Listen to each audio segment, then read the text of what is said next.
We've been digging into the minds of some pretty incredible people, Navy SEALs, tech philosophers, habit gurus, to see what makes them tick. And you know what? We found these hidden threads connecting all their ideas. It's like an unconventional playbook for success, and we're going to break it all down for you right now. Think about it. We're all told the same things, right? Work hard, follow your passion, just climb that ladder.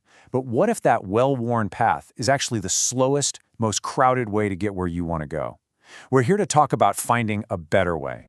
When you sift through all this wisdom, a hidden pattern starts to emerge. It really rests on three core pillars. First, you got to master your inner game. Second, you need to build your own unique leverage.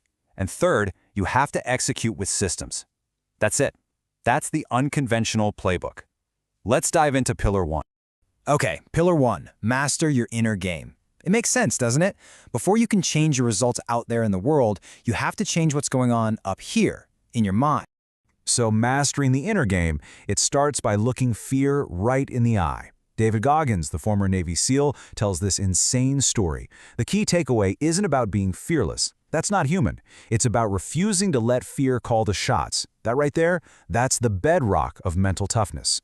But you know, fear is sneaky. It doesn't always show up as this big, obvious threat. A lot of the time, it's disguised as something else. As T. Harv Eker points out, that constant chase for security is often just insecurity in a different outfit. And if your motivation is planted in the soil of fear, it's just never going to grow the fruit of genuine happiness. This is such a powerful mental flip. It's just a tiny change in the words you use. Robert Kiyosaki really nails this. When you say, "I can't afford it," you're slamming the door shut on your brain. It just stops working. But when you ask, "How can I afford it?" well, that's a question. That forces your brain to wake up, to look for solutions, and to start building real financial intelligence. And here's another mental trap, one that a lot of us fall into. This idea of passion. We're always told to follow our passion, but Ryan Holiday warns that sometimes that's just our ego talking. So you have to ask yourself, is my passion just a substitute for discipline? See, passion talks a big game. Discipline just quietly gets the work done. All right, so once you've started to get your mindset right, it's time for pillar two, build unique leverage. This is all about multiplying your efforts. It's not about working harder. It's about working so much smarter. So what even is leverage? I love how Naval Ravikant defines it. He calls it the force multiplier for your judgment. In the old days, that meant two things: capital, which is money, or labor, which is people. But today, the most incredible forms of leverage are what he calls permissionless. And here's the key difference. For labor or capital, you usually need someone's permission, right? You need someone to hire you, or a bank to give you a loan.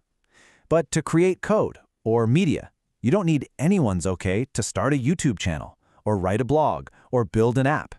These are force multipliers that are available to pretty much everyone right now.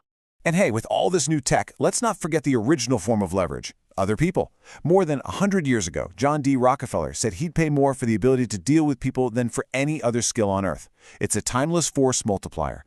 Okay, so how do you put this into practice? Like today. Alex Hormozi gives us this dead simple playbook called the warm reach out. Step 1, just make a list of people you already know. Step 2, figure out a clear, simple offer for them.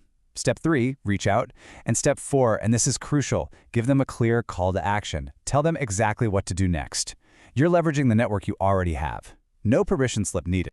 And that brings us to the final piece of the puzzle, pillar 3, execute with systems. Because honestly, a great mindset and all the leverage in the world, they mean absolutely nothing if you don't take consistent action. This quote from James Clear is, well, it's just a total game changer. You do not rise to the level of your goals. You fall to the level of your systems. Just let that sink in for a second. It's not your big ambition that determines your success. It's the little systems you run every single day.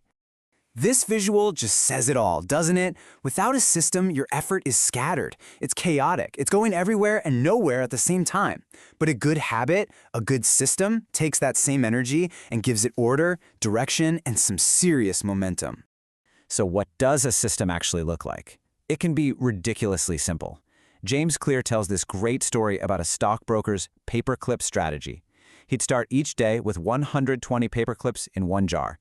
And after every single sales call, he'd just move one clip over to an empty jar.